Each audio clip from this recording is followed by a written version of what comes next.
જય સ્વામિનારાયણ. ધોરણ 11 રસાયણ વિજ્ઞાન પ્રકરણ 4. આજના લેક્ચરમાં આપણે દ્વિધ્રુવ ચાકમાત્રા પર આધારિત દાખલાઓ ગણીશું. તો એ માટે પહેલા દાખલા ગણવા માટે જે જરૂરી હોય એ સૂત્રોની વાત કરી લઈએ. તો દ્વિધ્રુવ ચાકમાત્રા મ્યુ બરાબર ક્યુ ગુણ્યા આર અથવા ડી લખેલું હોય, બરાબર, ડિસ્ટન્સ. તો અહીંયા ક્યુ એટલે પરમાણુ પરનો ધન વીજભાર કે ઋણ વીજભારનું મૂલ્ય.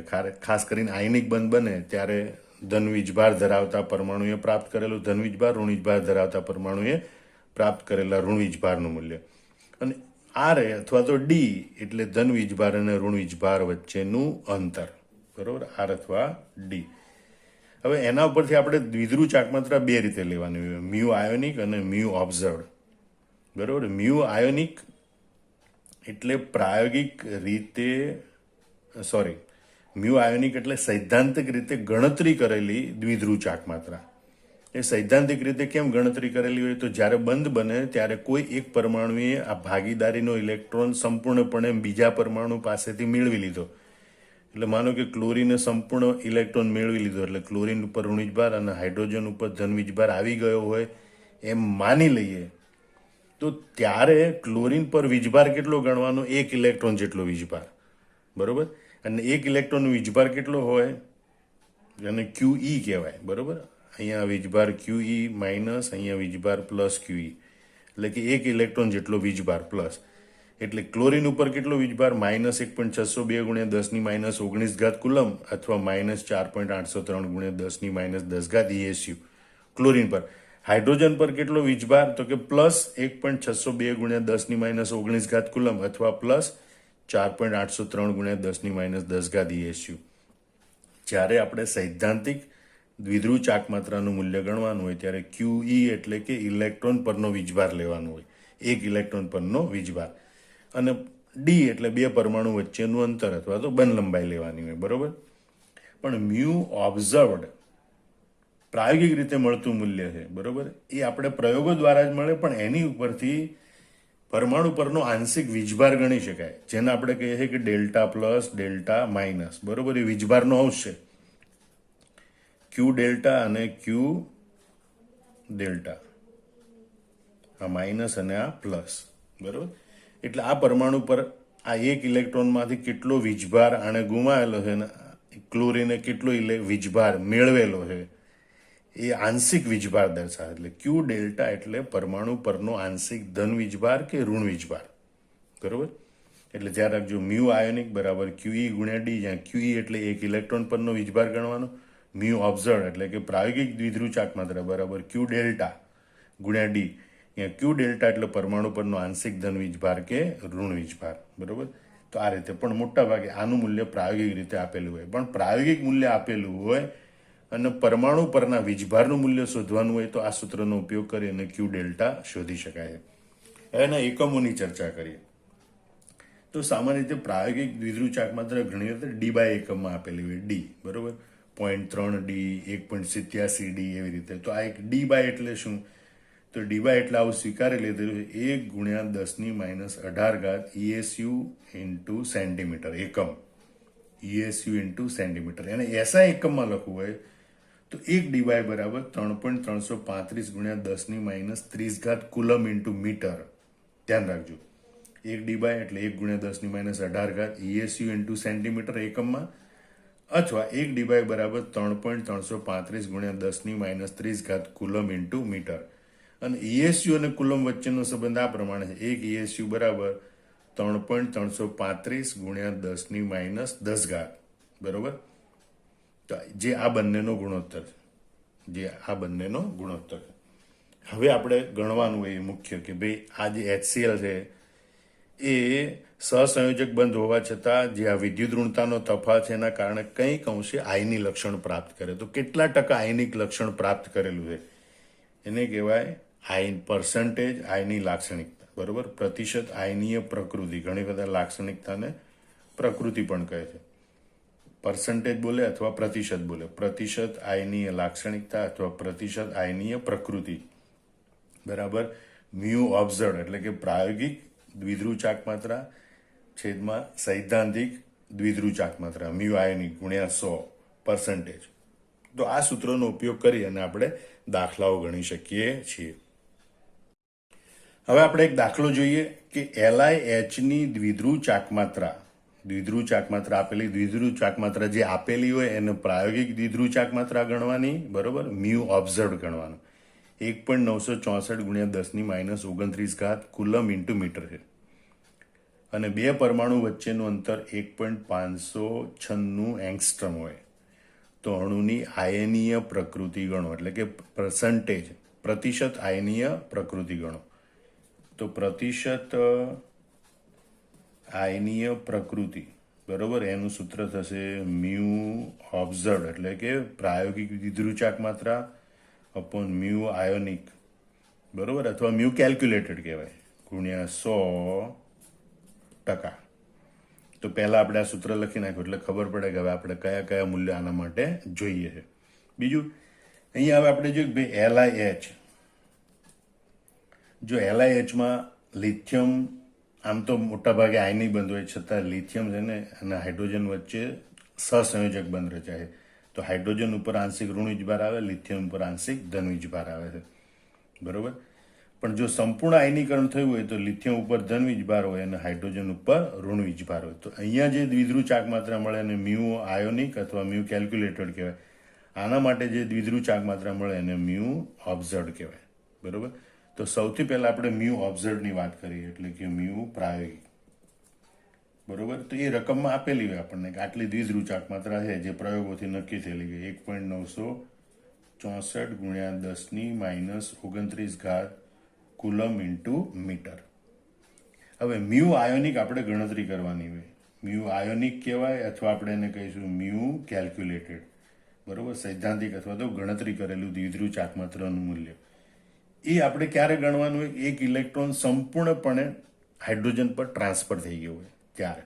એનો મતલબ કે હાઇડ્રોજન કે લિથિયમ પરનો વીજભાર એક ઇલેક્ટ્રોનના વીજભાર જેટલો હોય, એટલે ક્યુ ઓફ ઇલેક્ટ્રોન ગુણ્યા ડિસ્ટન્સ. હવે ઇલેક્ટ્રોન પરનો વીજભાર કેટલો હોય? 1.602 ગુણ્યા 10⁻19 કુલમ્બ ગુણ્યા ડિસ્ટન્સ, અંતર આપેલું 1.596 એંગસ્ટ્રમ. એને આપણે મીટરમાં ફેરવવું હોય તો 1.596 ગુણ્યા 10⁻10 મીટર, બરોબર. આ રીતે હવે આ બંનેનો આપણે ગુણાકાર કરીએ કેલ્ક્યુલેટરની મદદથી તો જવાબ આવે છે 2.557 ગુણ્યા 10⁻19 એટલે -29 કુલમ ઇન્ટુ મીટર. તો આ તમારું પ્રાયોગિક દ્વિધ્રુવ ચાકમાત્રાનું મૂલ્ય છે. અહીંયા આપણે ગણતરી કરેલું અથવા તો સૈદ્ધાંતિક દ્વિધ્રુવ ચાકમાત્રાનું મૂલ્ય. હવે એ મૂલ્ય આપણે આમાં મૂકી દઈએ તો પર્સન્ટેજ આયનિક પ્રકૃતિ મળે, બરોબર. પ્રતિશત આયનિક પ્રકૃતિ બરાબર મ્યુ ઓબ્ઝર્વ એટલે 1.964 ગુણ્યા 10⁻29 ગુણ્યા 100 ભાગ્યા આટલા ટકા આવશે ભાગ્યા મ્યુ આયોનિક, એનું મૂલ્ય છે 2.257 ગુણ્યા 10⁻29. આ બંને ઉડી જાય અને બાકીનાનું કેલ્ક્યુલેટરની મદદથી સાદુરૂપ આપીએ તો જવાબ આવે છે 76.81%. કેટલો જવાબ આવે છે? 76. આમ LiH બંધ એ સંપૂર્ણ આયની નથી, સંપૂર્ણ સહસંયોજક નથી, પણ ઇલેક્ટ્રોનની ભાગીદારી હોવા છતાં એમાં આયની લક્ષણ 76.81% જેટલું હોય છે.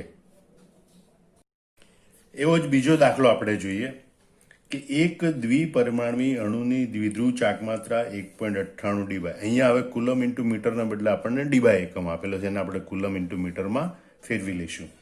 અને બંધ લંબાઈ 0.92 એંગસ્ટ્રમ છે, બરોબર. તો એની આયની લાક્ષણિકતાનું પ્રતિશત પ્રમાણ શોધવું. ફરીથી આપણે લખીએ પ્રતિશત આયનીય પ્રકૃતિ અથવા તો લાક્ષણિકતા બરાબર mu observe upon mu calculated અથવા તો આયનિક ગુણ્યા 100%. આ રીતે લખાય. તો સૌથી પહેલા આપણે જોઈએ મ્યુ ઓબ્ઝર્વ બરોબર 1.98 ડીવાય, પણ એને આપણે એસઆઈ એકમમાં રૂપાંતરિત કરીએ તો 1 ડીવાય એટલે 3.335 ગુણ્યા 10⁻³ કુલમ ઇન્ટુ મીટર, એટલે 1.98 ગુણ્યા 3.335 ગુણ્યા 10⁻³ કુલમ ઇન્ટુ મીટર, એટલે એનો જવાબ આવે છે 6.6 ગુણ્યા 10⁻³ કુલમ ઇન્ટુ મીટર. બરોબર. હવે આપણે મ્યુ આયોનિક એટલે ક્યુ ઓફ ઇલેક્ટ્રોન ગુણ્યા ડી, એટલે કે ઇલેક્ટ્રોન પરનો વીજભાર 1.602 ગુણ્યા 10⁻19 કુલમ ગુણ્યા અંતર ડી 0.92 એંગસ્ટ્રોમ, એટલે કે 0.92 ગુણ્યા 10⁻10 મીટર. આ બંનેનો જવાબ આવે છે 1.47 ગુણ્યા 10⁻29 કુલમ ઇન્ટુ મીટર. બરોબર. આ મ્યુ ઓબ્ઝર્વનું મૂલ્ય મળ્યું, મ્યુ આયોનિકનું મૂલ્ય મળ્યું. એ કિંમતો આપણે આ સૂત્રમાં મૂકી દઈએ. મ્યુ ઓબ્ઝર્વ એટલે 6.6 ગુણ્યા 10⁻30 ગુણ્યા 100 ભાગ્યા 1.47 ગુણ્યા 10⁻29. બરોબર. આ બંનેનો ભાગાકાર જવાબ આવે છે 4.489 ગુણ્યા આ -29 ઉપર જાય તો +29, એટલે 10⁻1 ગુણ્યા 100 ઇઝ ઇક્વલ ટુ 44.89%. બરોબર. એનો મતલબ કે આ જે દ્વિપરમાણી અણુ હશે એમાં પ્રતિશત પ્રમાણ 44. આયની લક્ષણનું પ્રતિશત પ્રમાણ 44.89% હશે. ત્રીજો દાખલો જોઈએ આપણે. HCl ના અણુની લંબાઈ 1.34 એંગસ્ટ્રોમ, પણ ઇલેક્ટ્રોન પરનો વીજભાર એટલે ઇલેક્ટ્રોન પરનો વીજભાર 4.8 ગુણ્યા 10⁻10 ESU, અહીંયા કુલમનો બદલે ESU એકમ આપેલો છે, તથા પ્રાયોગિક દ્વિધ્રુવ ચાકમાત્રા 1.08 ડીબાય છે. તો HCl માં બંધની પ્રતિશત આયની લાક્ષણિકતા શોધો. ફરીથી આપણે પ્રતિશત આયનીય લાક્ષણિકતાનું સૂત્ર લખીએ, mu observed upon mu ionic ગુણ્યા 100%. બરોબર. તો સૌથી પહેલા આપણે મ્યુ ઓબ્ઝર્વડ એટલે કે પ્રાયોગિક રીતે આપણને જે રકમમાં આપેલું હોય એ મૂલ્ય પ્રાયોગિક મૂલ્ય કહેવાય. રકમમાં એની પ્રાયોગિક દ્વિધ્રુવ ચાકમાત્રા બરાબર 1.08 ડીવાય છે. એને આપણે આમ તો કુલમ ઇન્ટુ મીટરમાં ફેરવીએ, પણ એના બદલે હવે જે આપણે સૈદ્ધાંતિક ગણતરી કરીશું એને ડીબાયમાં રૂપાંતરિત કરીશું. બરોબર. તો મ્યુ આયોનિક અથવા તો કેલ્ક્યુલેટર ક્યુ ઇલેક્ટ્રોન ગુણ્યા ડી. અહીંયા ઇલેક્ટ્રોન પરનો વીજભાર તમારે 4.8 ગુણ્યા 10⁻10 ESU લેવાનો છે. 1.602 ગુણ્યા 10⁻19 કુલમ નહીં. બરોબર. એટલે 4.8 ગુણ્યા 10⁻10 ESU. તો ડીબાયમાં ફેરવું તો આપણે અહીંયા એંગસ્ટ્રોમને સેન્ટીમીટરમાં ફેરવીશું, એટલે 1.34 ગુણ્યા 10⁻8 સેન્ટીમીટર. બરોબર. તો આ બંનેનો ગુણાકાર આવે છે 6.432 ગુણ્યા 10⁻18 ESU સેન્ટીમીટર. પણ અહીંયા આપણે એક એકમ જોયું, 10⁻18 ESU સેન્ટીમીટર એટલે 1 ડીવાય. એનો મતલબ થાય કે 6.432 ડીવાય. બરોબર.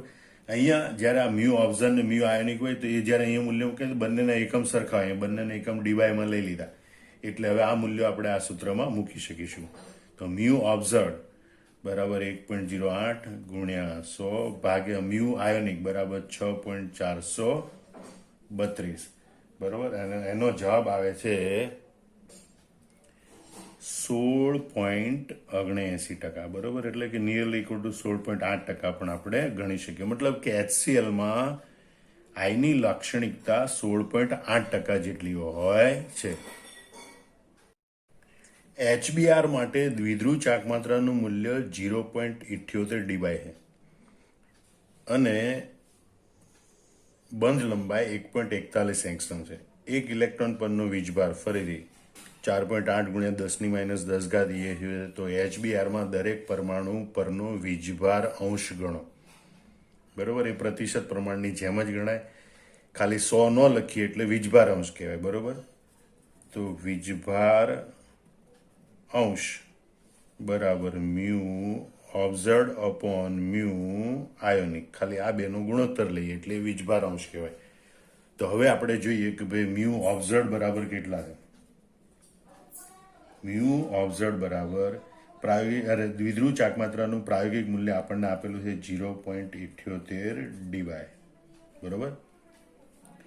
મ્યુ આયોનિક અથવા તો મ્યુ કેલ્ક્યુલેટેડ એ આપણે ગણતરી કરવાની.